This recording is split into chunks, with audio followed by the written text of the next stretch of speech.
let's head into our next panel discussion because we talked about infrastructure in stadia. Now let's talk about stadiums without walls, building the next fan universe. This is going to be very interesting. And I'd like to invite the next set of panelists on stage to talk about this. Starting off with Mr. Siddharth Sharma, Head Viewership and Monetization Initiative Sports GeoStar.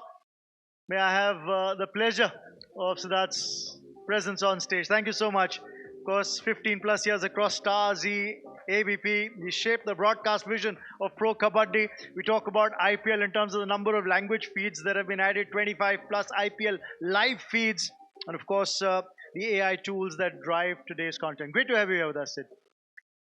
May I also welcome on stage Mr. Veer Damaraju, EVP Technology, DAZN India.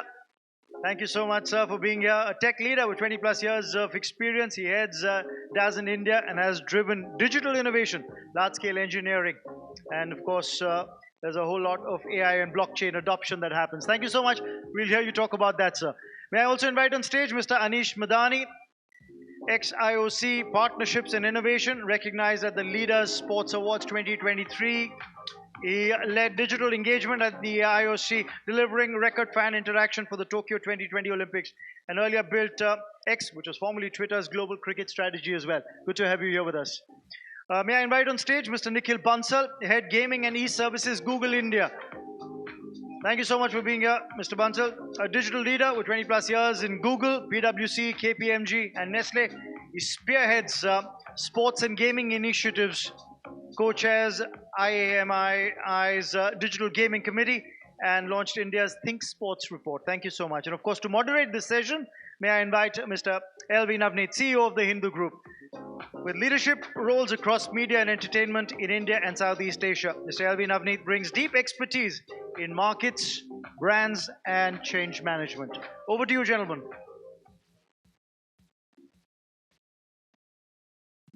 Thank you. Good afternoon, and I know we are between lunch and all of you. We will finish the session in 40 minutes.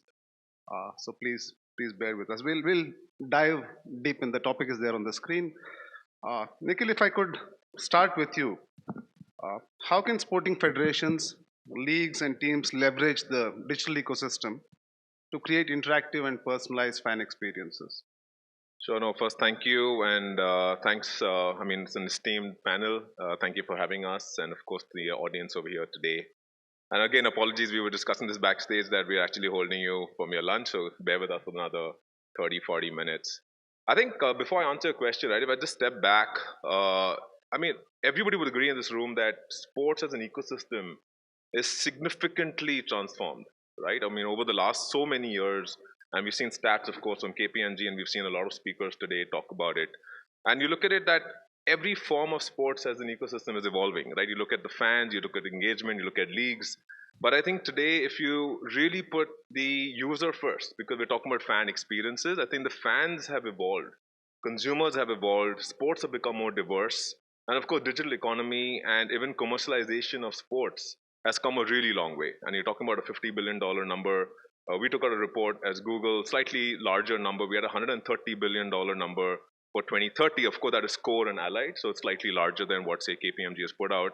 But that's the big observation, and that's the big, recommendation in terms of for leagues as well. So coming to your question in terms of how do advertisers, how do leagues really take advantage, I think one is keep the user first. Today, we have 655 million sports fans on the internet, right? We've got almost 43% of them are Gen Z, and a large chunk, almost 1 in every 6 are actually, or maybe 6 out of every 10 are actually coming from the rural markets, right? So if you keep your user first, understand that changing consumer, I think as a league, as an advertiser, as a brand, I think you should be able to take a big advantage keeping them at the center. Thanks, Siddharth. I'll move on to you. And I've been with sports for a long time. Just come off the biggest league of the country a couple of months ago. But currently, major revenue streams still seem to revolve around the playing field and viewership. So is there more ground to cover in this domain in terms of leveraging fandom to create additional revenue streams? Your thoughts on that? I think the fandom in sports has evolved so sharply. Just taking from what Nikhil said, that technology has accelerated that journey for the fan. It's made sports more accessible. It's made sports more intimate, interactive, and immersive. I think these are the four eyes that we as a network live by. And been so fortunate to be at the forefront of watching this transformation and even acting as a catalyst on it, on a lot of things that we do.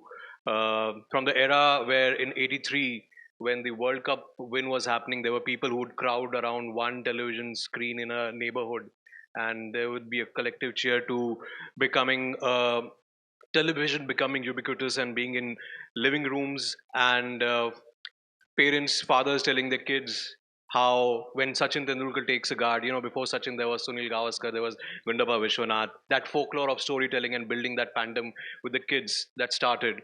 To the point where while the television screen is still the king of the living room, but there is an opportunity beyond that this generation has found out and we have capitalized on it, which is the second screen experience. And for some, a lot in this generation, it's become the first screen, where they're watching a match and probably interacting with the environment, with the match, with the players, fan battles, polls, camera angles, languages that they prefer, all of that is coming out of it. So as the landscape has changed, the fan wants to be the director of his own feed. He wants to drive his own experience. And that's what we are committed to. So we are just scratching the surface, and someone who's been part of the television ecosystem for more than 25 years now, I am very excited to have a vantage seat watching this transformation happen. And also to tell you that we are just scratching the surface. There's more that needs to be done. There's more that is getting to be done. And there are more unlocks that are going to happen as far as even monetization goes. We spoke about digital audiences, platforms, OTTs, but the center of universe for our discussion is the fan. So, from your experience, how could one use technology? And when I say technology, how do you use agile technology and use it in agile manner to deepen fan engagement? Good question. See, like Nikhil and Nikhil said, the okay, the expectations of the fans has been increasing a lot in the recent years. They just actually don't want to be a spectator, and he wants to be in the middle of the game. He wants to be immersed in the game. He wants to inform about the game. So because of this shift, there is a huge scope for the technology innovations as well. So especially uh, like the AI arena, the more towards we are taking more towards the control shifts from editorial to the fan. So that's where the real innovations are happening in the technology field. So especially uh, see, so far we have lots of wealth of videos were available, and we are giving, say for example, we are giving highlights for the customers in general in the recently. But if you really see that, the fans are able to dictate about what the kind of video that they want. It means actually video on demand is shifting to video on prompt. This is the new technologies are actually evolving in the recent areas, and as like when it is going into that, there is a huge, it's like more than a hyper personalization. This is going towards that's the industry is going towards. It's not just there. And say for example, advertisements are also is changing a huge non-interruptive ads. In non-interruptive streaming ads are actually going for hyper personalization into that. So there are a lot of these things are happening, which actually technology is actually taking a lead of it. Thanks, Anish. Welcome. And incidentally, Anish and I went to the same business school, few years apart though. Anish, you had done some good work and had a varied experience with X and with the IOC. Uh, from what you have looked at, both in India and outside, how does one deepen fan engagement digitally? And how does one create innovative revenue models? Thank you, Navneet. Thanks for having me, and thank you everyone for taking the time to stay with us during lunchtime. I actually want to start with a story. one of my mentees, Andrea, she's here on the first row. Say hi, every. Uh, Andrea, we were talking this morning, and she's telling me that she grew up in the Bay Area in the U.S., where cricket wasn't necessarily part of the culture. And 4 years ago, she ended up discovering Cricket Fever on Netflix, right? And ended up watching it with like great interest. Loved the episode around Ishan Kishan's story. Taught herself cricket. Now plays actively. Interned at the T20 World Cup in the US last year. And while doing her MBA right now in Switzerland, she's flown down to India all the way just to be at this conference and to explore a career in cricket over the next couple of weeks. Yeah. And she's going to watch India play Australia in Chandigarh on Wednesday. So, you're talking about deepening fan engagement and sort of what you do digitally. I mean, this is in hindsight, like, a story that maybe even Mumbai Indians would not have imagined when they commissioned like making Cricket Fever, right? And I think this is part of the point, which is being able to really understand what aspects of the story you want to tell, what mediums you want to use, and when, is where I think these, let's call them moments of discovery, can begin for fans who may be there anywhere in the world. And hopefully then you take those moments of discovery, build some systems of loyalty over time, and then hopefully they translate into engines of revenue, right? Because I think starting with revenue sometimes is probably the wrong question to ask. We really want to ask, what assets do we have within our ecosystem? And I think especially with sports in India, the kinds of stories we have, especially of our athletes who come from across the country and are then able to inspire people around the world, that's where I think fan engagement starts.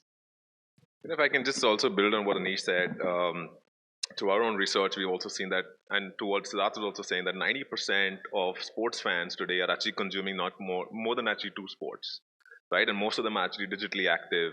I talked about a story. There's also a story of a very popular sportsperson, Neeraj Chopra, right? Actually, he started his entire journey on YouTube, for instance, where actually how he learned the sport, how he got global best practices, actually going out to winning the gold. So there are a lot of stories like just like the Andrea and of course Neeraj Chopra and many more who actually use digital and use the online ecosystem to learn, adopt, and actually even play. Actually, related to that Neeraj Chopra story, what's interesting is that when we were at the Olympics and working on highlights for Tokyo 2020, right? Eventually, we ended up having the highlights of the Olympics on the Olympics YouTube channel, about 67 countries.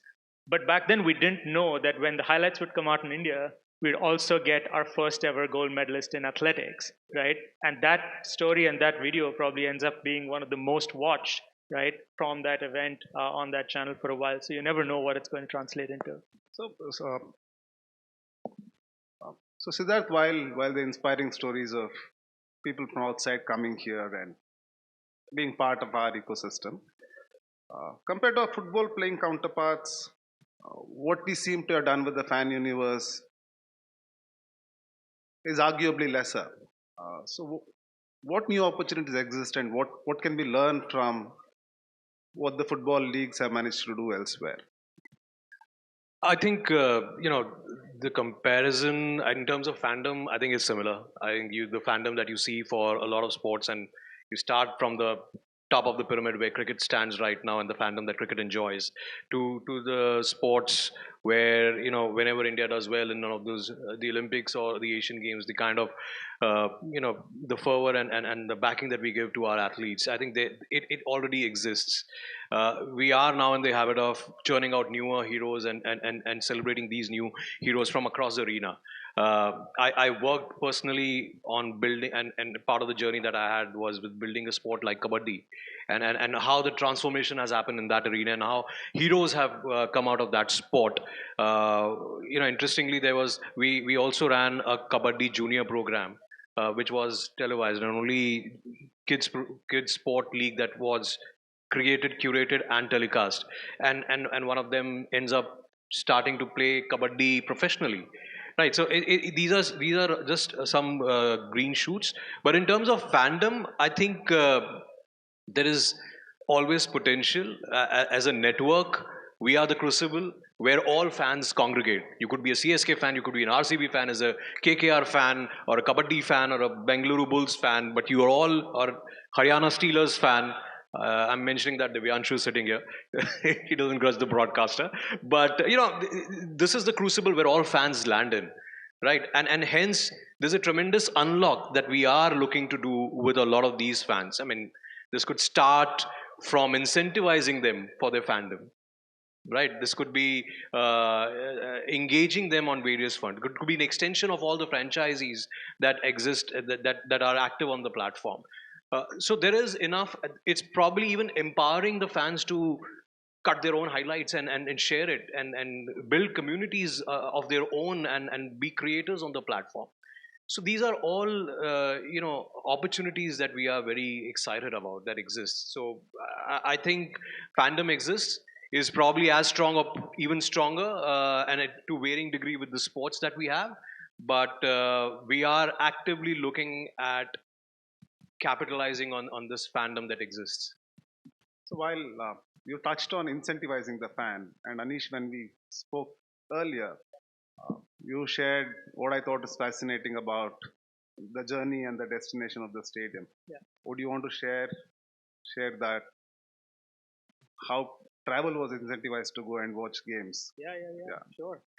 So we were just chatting earlier about the fact that the UEFA Women's Euro happened in Switzerland in July earlier this year. And one of the interesting things they did, which again, I think in the context of sports, which I look at as, it's one of the greatest public-private partnerships that can be there around the world. What they did in Switzerland was that along with your e-ticket for the Women's Euro, public transport across the entire country of Switzerland was free on the day of the match, right? Incredible. So if you think about the fact that tickets started at about $25 for a game, if you lived in the west of Switzerland, you're going up to the north, a train ticket may have cost you $75 to go and come back, right? But by making it accessible, by incentivizing everyone to come in, they not only made it really interesting, but also it served as a great activation platform for the partners. Because you're sitting on the train, and then Lidl, which is a supermarket partner of the event, came in and served people fresh fruit, right? Because fresh produce partner. And so you can make these little moments of delight happen even in that vein.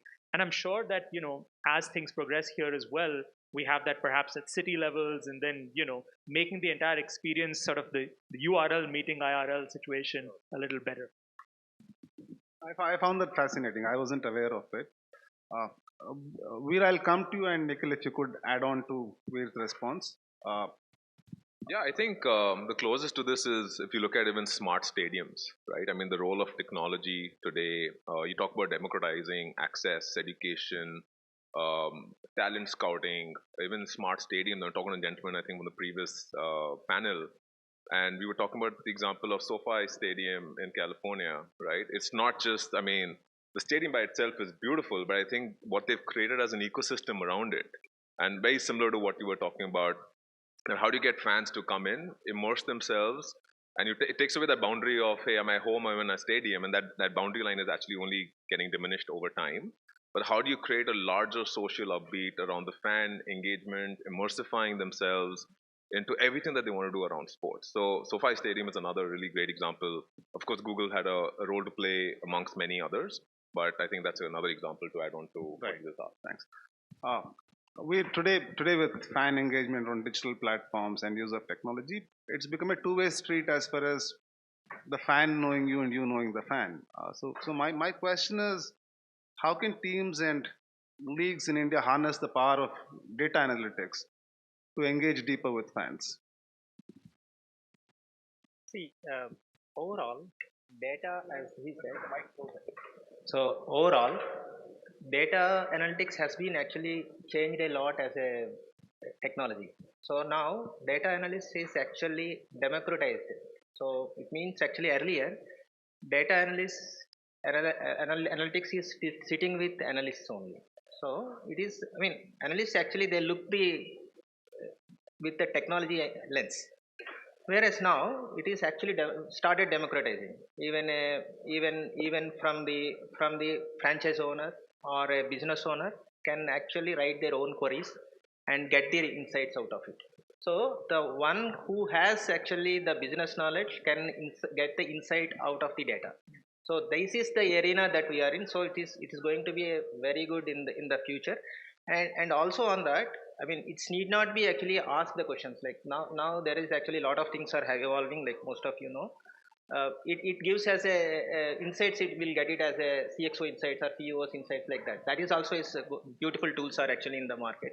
So it just actually sports as industry needs to utilize all that and actually get benefit of it.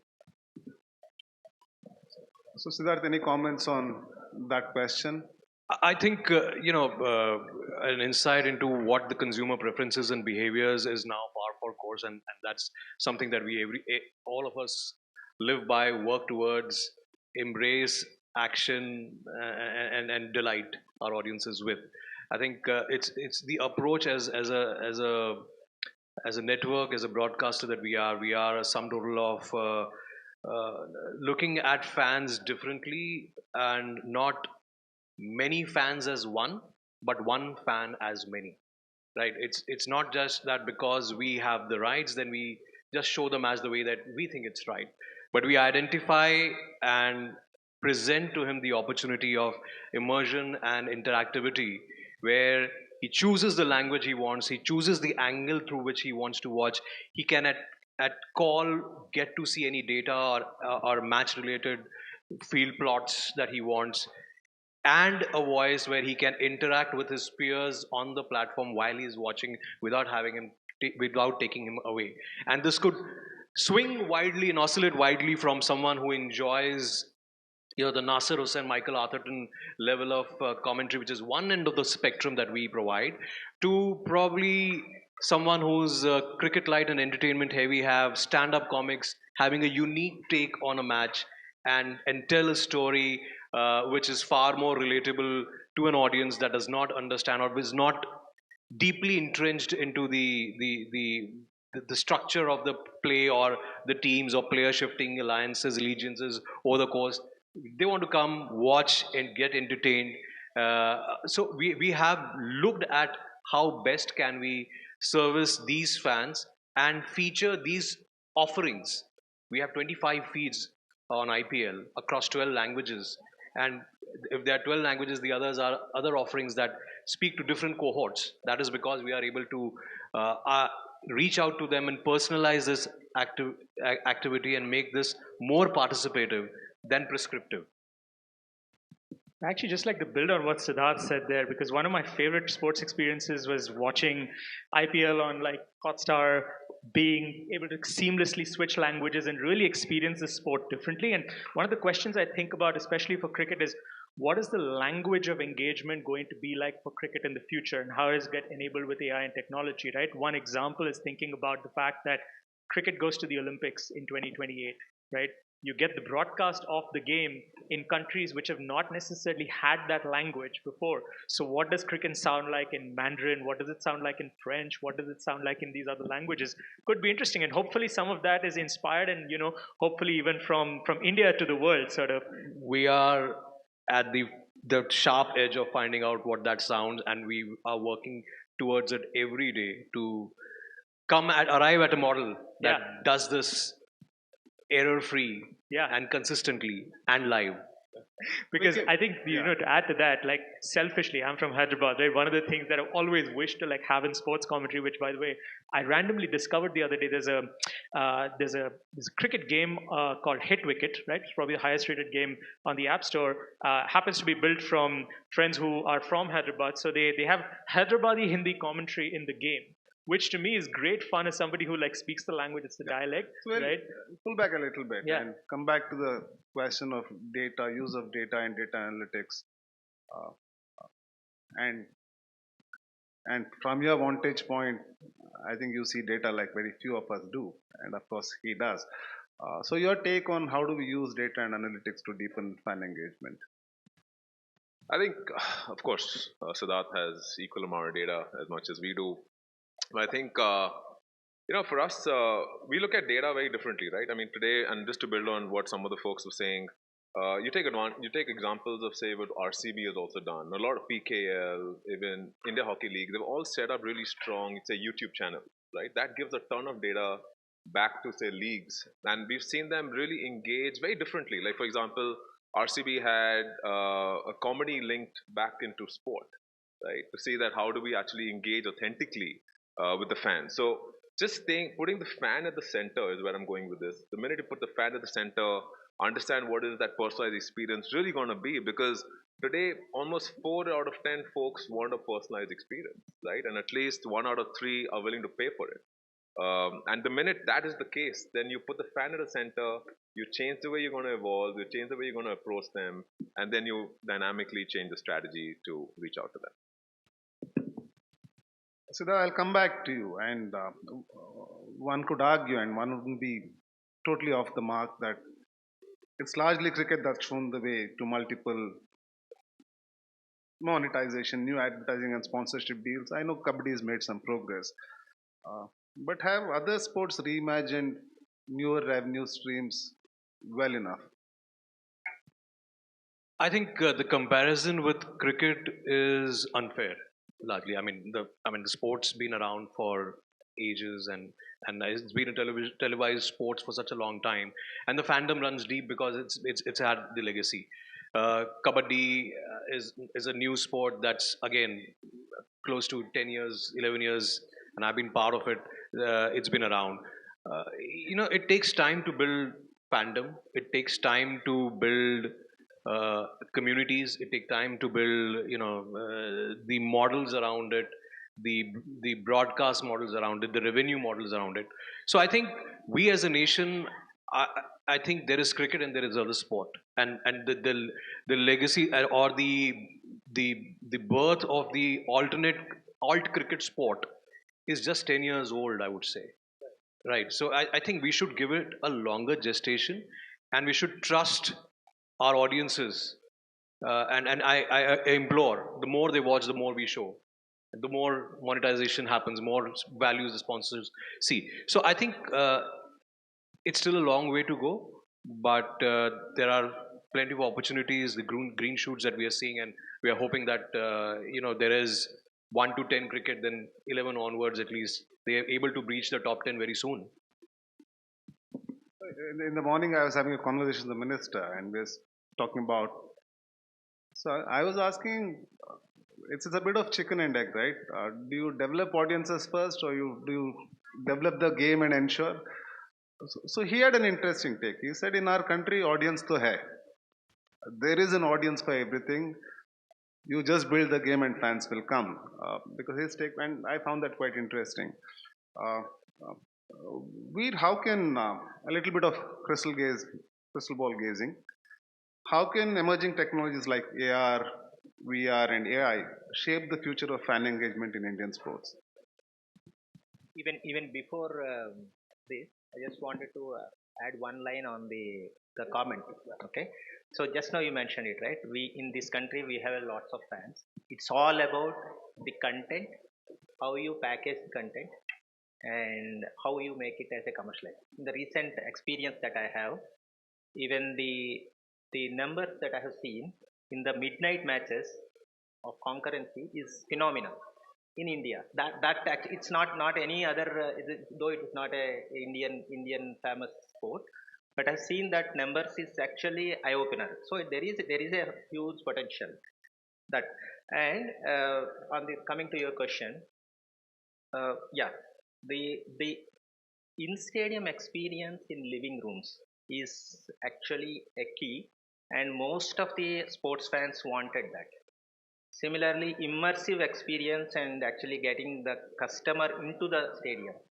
These are actually, yeah, the VI and VR and AR are actually there are a lot of apps are actually coming, but I would say at this point of time it would be really challenging because underlying infrastructure like hardware and all not penetrated thoroughly into the globe.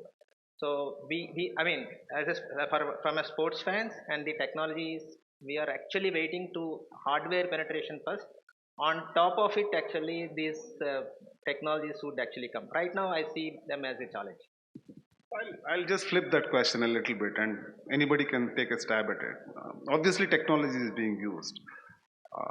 Is tech being deployed better to solve for the athlete, or is it being deployed better to solve for the fan today?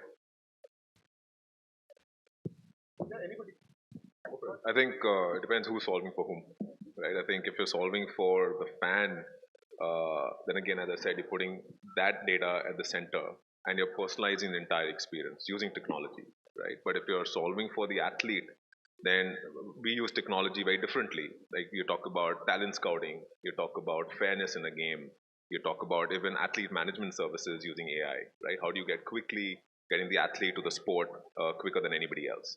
So it depends on who's solving for whom, but I think for both you can use the power of technology and of course AI being at the center of it. I agree with Nikhil. I think it depends on what you're solving for. I think the other input that I would have is, you know, there is opportunity to retrofit some to solving for the fan. For example, the player analytics when he's playing, peak performance during the course of the game.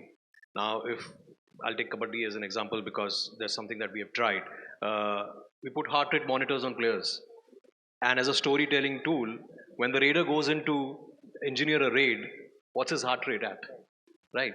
And that's another level of storytelling that you give. It's 30 seconds. In that 30 seconds, he's got to get his point and come back unscathed. And there are defenders who are ready, 7 defenders who are ready to pounce on him. So, what does the heart rate look like? So, I think there are ways to tell story, but it depends what you're solving for. And there are sweet spots that can solve for both, but those are rare. Anish, I'll ask you one final question, then one common question to everybody. Uh, this has got to do more with the kind of partnerships you stitch together with the IOC. What opportunities exist for collaboration between teams, leagues, and other stakeholders for monetization and for fan engagement? If you could, in a couple of minutes, answer that. No, absolutely. I think if we, depending on the stakeholder, right, you have a variety of partnerships that you can potentially do, right? So if you think about context of, there are content partnerships, product partnerships, data partnerships. I think a lot of those flow from what your overarching objectives are and then where you want to go with them, right? So for instance, in the case of the Olympics, working with digital platforms, a lot of it is bringing together, these are platforms being used by billions of people every day, right? And when the Olympics happens in those 2 weeks, there is engagement that happens that goes to the next level. So what exactly is it do you want to do together, right? There's a nice example with Google, for example, during the Olympics in Tokyo, where you're asking the question, if somebody searches for the Olympics on Google during the Olympics, what is the experience you want them to have?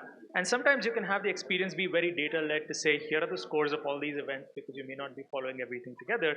But there are also moments where you want to introduce them, for example, to athletes, right? So with Google, there was a partnership where there was an augmented reality version of athletes that would show up. Like if you search for PV Sindhu, for instance, you could have an AR version of PV Sindhu in your room playing the sport. It's a way to introduce someone that may not be familiar either to the athlete or to the sport. But these are little ways in which you make those happen. Now, overarching partnership, let's say when you do a collaboration with someone like a Google, you have to think about there are 7 different platforms perhaps where you have more than 1 billion users and what you actually do with each of those. And that's where you can go sort of into the detail. I think the most important thing in all of that was that those collaborations are actually complementary to the existing partnerships you have with your broadcasters and your sponsors. That's where I think the ecosystem lives in harmony, right? Because you're able to do it together. Right. Thanks. We have hungry people. We have got Siddharth has to catch a flight at 4 o'clock. So we'll wrap up in the next 5 minutes. A quick question to all of you. If you could respond in a minute, I'll be grateful. What does the future of fan engagement and monetization in Indian sports looks like? And what trends will shape the industry in the next 3 to 5 years? Okay. I just give one example. I think one trend that's exciting to me personally is to see the emergence of the highlight reel athlete, right? You know, Nike used to say if you have a body, you are an athlete. Here today, you say if you have a phone, you can make a highlight reel. And I think you have a lot of technologies that make it possible both for professionals and for amateurs to create content that gets people excited. Like if you're actually playing a sport at a good level, perhaps you can even be scouted. You don't actually need a scout because you're building that case for yourself. But equally, it's entertaining, and sort of the idea of people playing sport and sharing it with others is nice in society. Nikhil, Siddharth, and David, you could look at it from the perspective of how your companies are thinking from that lens as well. Yeah, no, I think I can go next. Firstly, I think a big trend which we've been seeing is women in sports. Of course, you took the example of Andrea, but in India alone, we're seeing 36% of sports fans are actually women, right? And as Google, of course, for us, the culture of sports is extremely important.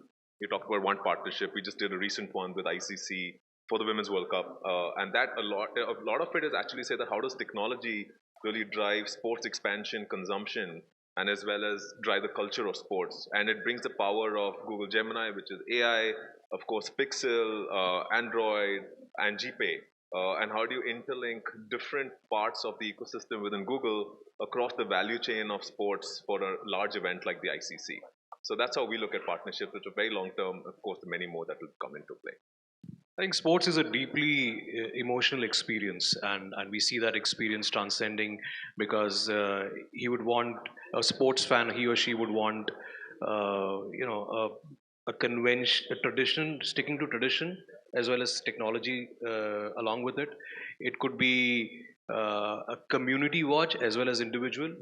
And it could want, and they could want all of it together.